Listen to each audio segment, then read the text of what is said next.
finished my Luella dress. I am so happy with the fit. Hasn't been blocked yet, so I'm probably going to steam block it and just to try and get the picot edges to lay down. Sorry there's a bit of glare. Just got this huge big window there. This was the only space where I had enough room to come out. So I'll just step back and show you what it looks like.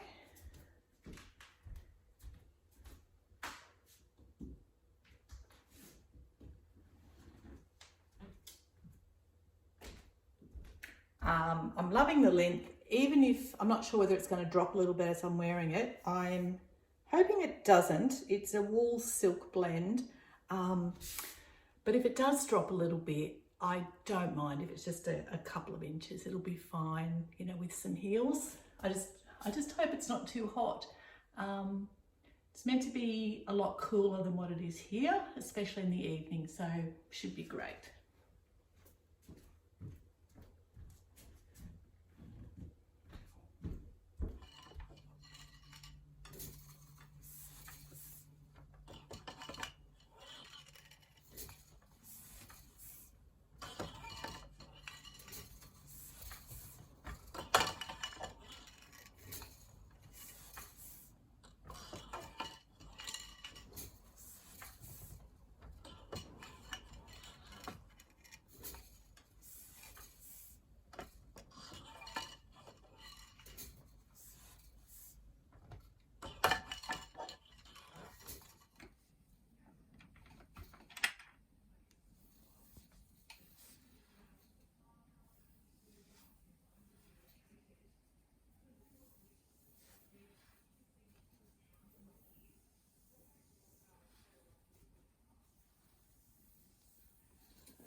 Hi everyone, how are you going?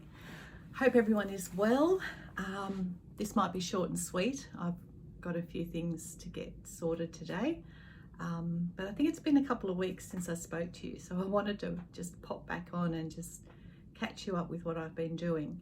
I did have some planned time off work, which was when I got stuck into organising my stash and trying to get some weaving done for the craft fair that's coming up. So you can see I've got a few things on the rack, and I did some other cleaning up. I went away for the wedding, and I think I just did too much too soon. I don't know how many of you, I think I mentioned it once before in one of my previous videos, but I have been recovering from long COVID and trying to get back into full-time work, and the last week or two I've done a few more full-time days, and like this week I think just doing that on top of what I was doing when I was off, it's just been too much. My body's going, no.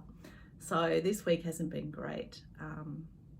I've only been at work one day this week. So I've got a bit of a long weekend. So I'm hoping to like just rest up and see how I go next week. But I thought I'd better pop on and say hello, let you know I'm still here and what I've been up to. So I did put a couple of things up on Instagram, and I've probably added them to the beginning of this video. So you'll see that I did finish my dress, which is here. And there's no shaping like for short row shaping to raise the back neck, which is fine wearing it. But I did have trouble determining what I thought was the back and what was the front. The back is where I've joined to knit in the round, and there's also the underarms aren't the tidiest at the back. So I did put a label in that I got from, I can't remember her name. A lot of people in the sewing community will know and especially if you're in Australia, you'll probably know. I'm just going to show you the label, but just it is a bit sweary, so you know, if that's not your thing, just, you know, look away. But I just popped a label in the back just to let me know that yes, that is the bag. I didn't end up wet blocking it, didn't have enough time. I just steam blocked it. So I can't get to my steamer. I think it's a Cambrook, just a handheld green and white steamer. I just laid this on the ironing board and just basically steamed all over it, and then sort of, you know, pressed my hand on to flatten out the lace and whatnot. So it is a bit creased because I've had it now folded up, but yeah, I was really happy to get it finished, and don't know what I'm going to do with it now. But it's there, so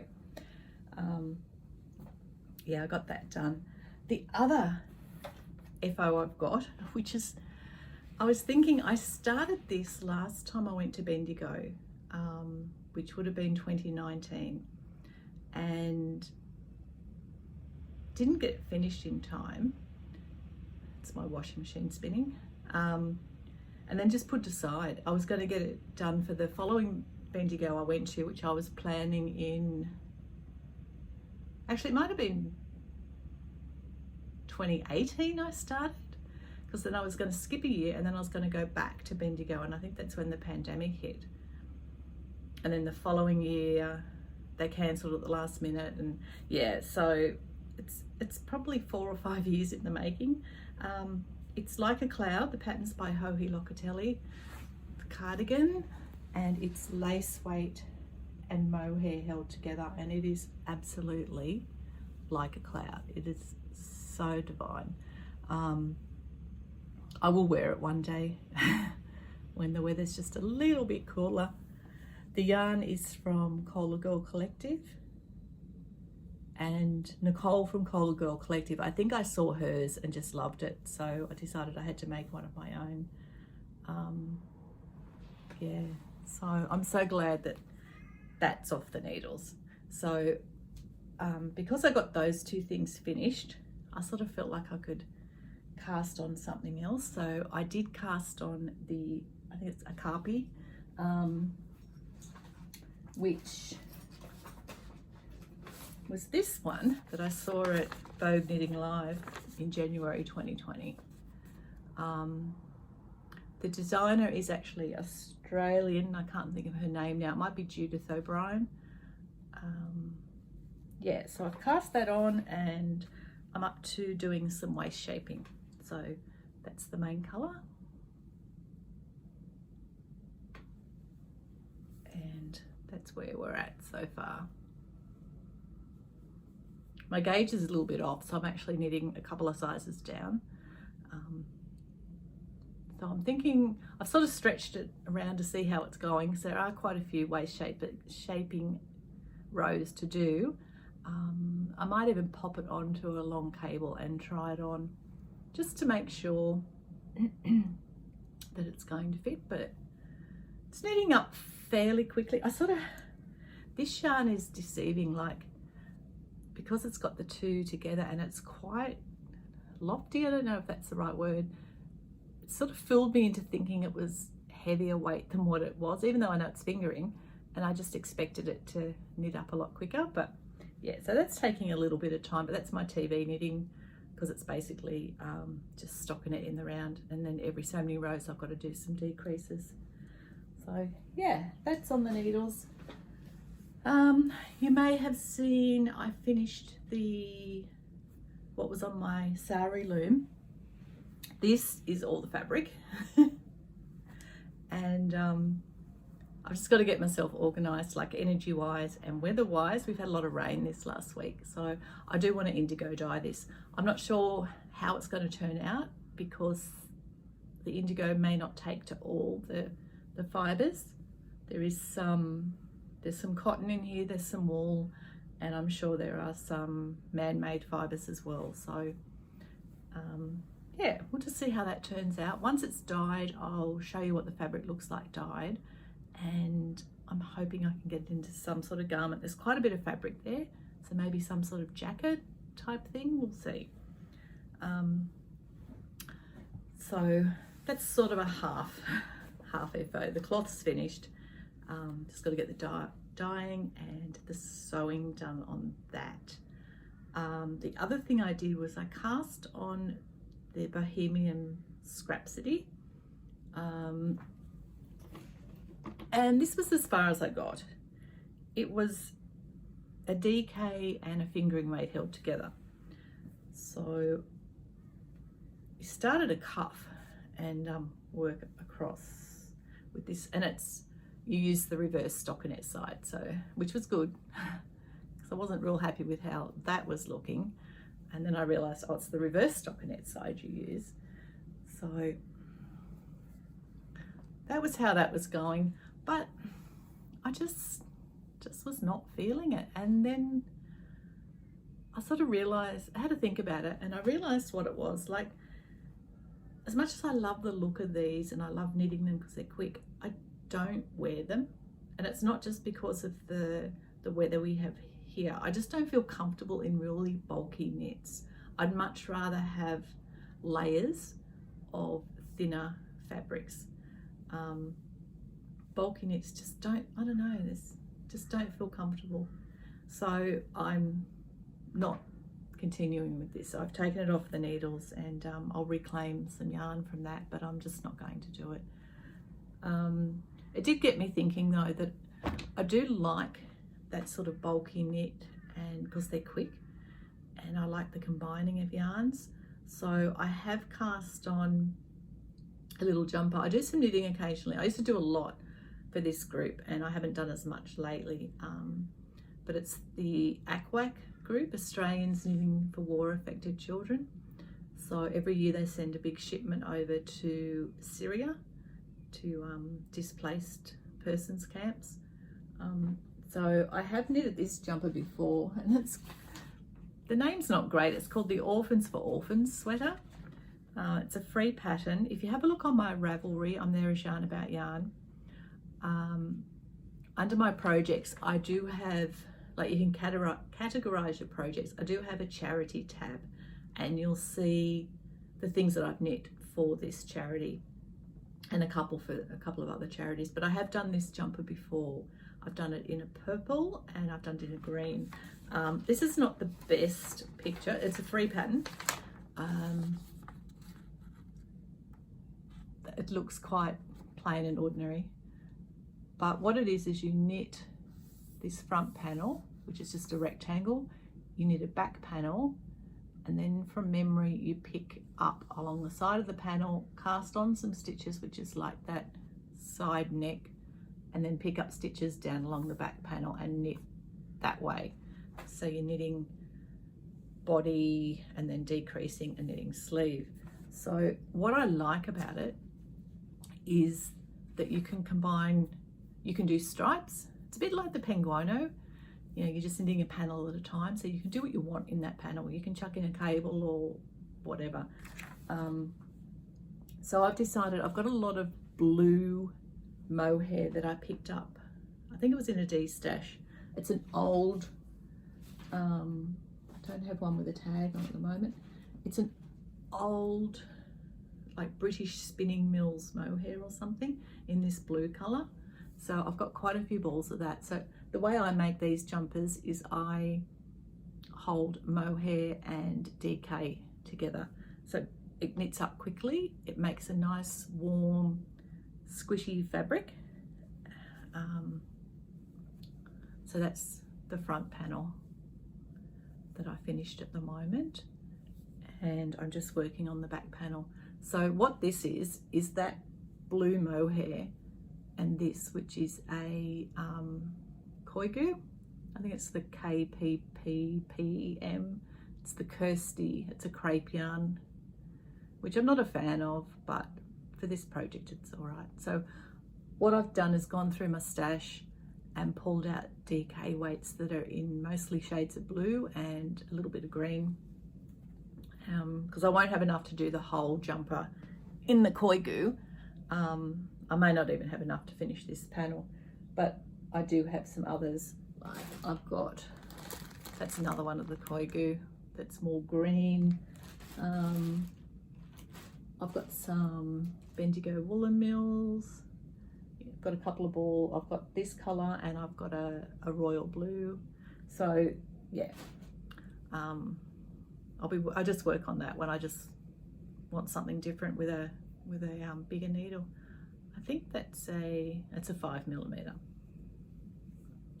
So yeah, so that one's the one I'm doing for Aquac is sitting there. So my carpy is usually nighttime knitting downstairs while I'm watching TV. I'm still working on, I've got the Aquac jumper, working on my temperature project, which is up to date. I think I've just got to do yesterday's. They don't normally release the temperature until sort of late morning, early afternoon. So I'm usually at least a day behind. But that's how we're looking. We're getting into, you can tell it's like it's autumn here. So we're getting into some cooler colours. Hopefully we'll be getting into some of the blues soon. These are not really colours I like, but I figured, you know, red and orange, they're the warmer tones, and then greens and blues we'll get into the cooler temperatures. The other thing I've started is the Monarch shawl, which I'm doing out of the Knit Picks palette. Don't know whether I've got pictures of the graph, which I won't show you. It's a paid for pattern. Don't know whether I've got a picture printed off of the shawl. It's knit in the round and then it's steeped. So it's a triangular shaped shawl. That's the base of the triangle. It's hard to show you because it is in the round. So I have steek stitches running up here, and then I'm increasing just outside those steek stitches so that the triangle is getting bigger. But you can see we now have butterflies. So the butterflies, there's a row of butterflies facing this way, then the next row will be facing upside down. So I think there's 6 rows of butterflies, and then it's steeped and then the border is picked up. So this down the end, it will have a border of butterflies, and the butterflies are going to have a border of this. Hope that makes sense. But yeah, it's a bit difficult to follow the graph because the graph is so tiny. So I've been trying to blow it up, but then you blow it up so far and you only have part of a butterfly. So I've got to be careful that I'm starting, especially here where the increases are, that I nearly missed the start of this butterfly when I had enough stitches. I just kept knitting in the brown. So I've got to keep an eye on the spacing between the butterflies. But yeah, I'm quite happy with how that's turning out. My stitches were showing through. It's been a long time since I've knit Farrow. But yeah, I don't know whether I spoke about how I was taking part in the Marie Wallen Farrow Club this year. That has arrived, and watching her videos has really helped with knitting this project. So I've got quite a few projects happening at the moment. So the Marie Wallen one is the Killam Throw. I don't have the picture here, it's in the box. But it's done in sections, and we start with the middle diamond and then sort of build out from that. So this is section A. Section B, like the whole pattern's provided at the beginning, but there are videos where Marie goes through, answers any questions, and also goes through some of the techniques in this week's section. So section A was last week, section B has just been released last night. So I'm a bit behind, I'm nearly halfway on section A. So that's it, and it smells so sheepy. This is Marie's British Breeds yarn, excuse me, which is similar to the Jamieson and Smith yarns, I think. But but it's so sheepy, which I can't decide whether I like or not. Yeah, because it's so strong. I don't mind the sheepy smell and the sheepy smelling yarn, but this is just really strong. Like as soon as I picked the box up, I could smell it before I even opened the box. But I don't know what the dogs at customs were thinking, but anyway. So that's how it's going. So I'm quite happy with that. The way Marie showed how she does Fair Isle, I quite liked, because a lot of people with continental knitting recommend doing Fair Isle, you know, a yarn in each hand. I can't do that. I mean, I probably could if I practiced, but my tension would be all over the place. So I'm an English knitter, you know, I drop my yarn, pick up the next one, that sort of thing. And that's how Marie knits. So I really found that refreshing. But I was twisting my yarn. I thought I had to twist it and I don't. So my yarns aren't getting as tangled as what they used to when I would knit the way I thought you had to knit Fair Isle. So that was really helpful. My floats are still I've got to get my tension right. My floats are still a bit, some of them are a bit gappy. Which, being a blanket, I would like if they were flatter, but I'm sort of hoping that the yarn being the way it is, it will sort of felt in after a while.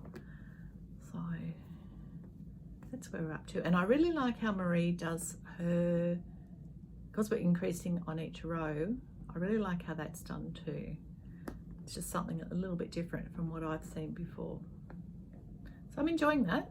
It takes a lot of effort as well, because the chart has a lot of colours. Like you can see how frequently we're changing colours. It's 2 colours for about 8 rows, then they change, then they change, then they change. So there's lots of symbols on the chart, and the chart's quite tiny. So it's taken me a little while to get into a rhythm with how I'm using the chart, and the easiest way for me to read it at the moment. So yeah, quite happy with that, but that's going to take a while. I doubt I'll be keeping up, especially as it gets bigger, although it might get easier when we're not making diamond shapes and we're just knitting straight. That might be a little bit easier, but we'll see how it goes. So lots of little knitting projects. I was sort of a bit hesitant whether to show you anything I'm working on, because part of the reason was this Bohemian Scrapsody, because I talk about, oh, I've started this, and then you don't see them again. And sometimes they get put into hibernation, but sometimes I frog them. I just, like, if I'm not happy with something, I don't see the point in spending the time in making it. To me, my time is more important than some yarn, a bit of yarn that might get wasted. I'm going to hope to reclaim what I can from that, but if I can't, that's fine. It's better than putting a lot more yarn into it, a lot more time, and then not wearing it at all. I did think about continuing it and donating it to the ACWAC charity, but I'd prefer to do jumpers. I mean, they have horrendous conditions and it's so cold, and they're living in tents and walking through mud. I just think a jumper is going to keep a little kid warm rather than a cardigan. Also, because they have open fires, there are some regulations about what sort of yarn you can use, and I wasn't sure what all the yarns were in that. Like, I know the base is a pure wool, but I'm not sure about the yarns I'm adding, because they were just scraps out of my stash. So I'd rather knit. I do a lot of knitting for them with mohair and Bendigo Woolen Mills together, because there's lots of good colours for kids. It's 100% wool. It's washable, I think. Yeah, and the mohair just makes it, I use a soft mohair, and it just makes it comfortable and so warm and cozy, I think. So yeah, so trying to think what else I've been doing. Been weaving some bookmarks for the fair that's coming up. which are not as quick as what I was hoping, but anyway, I won't be getting paid for my time on these, but I've got one just there, and I usually do them up to about here, and then I knot the ends. That's about it, I think. Hope everybody is well. Hope you're finding time to craft, and I don't know whether I'll be back next week. Might be a couple of weeks. I'll just see how much I get done. Yeah. Okay. I'll talk to you next time. Bye.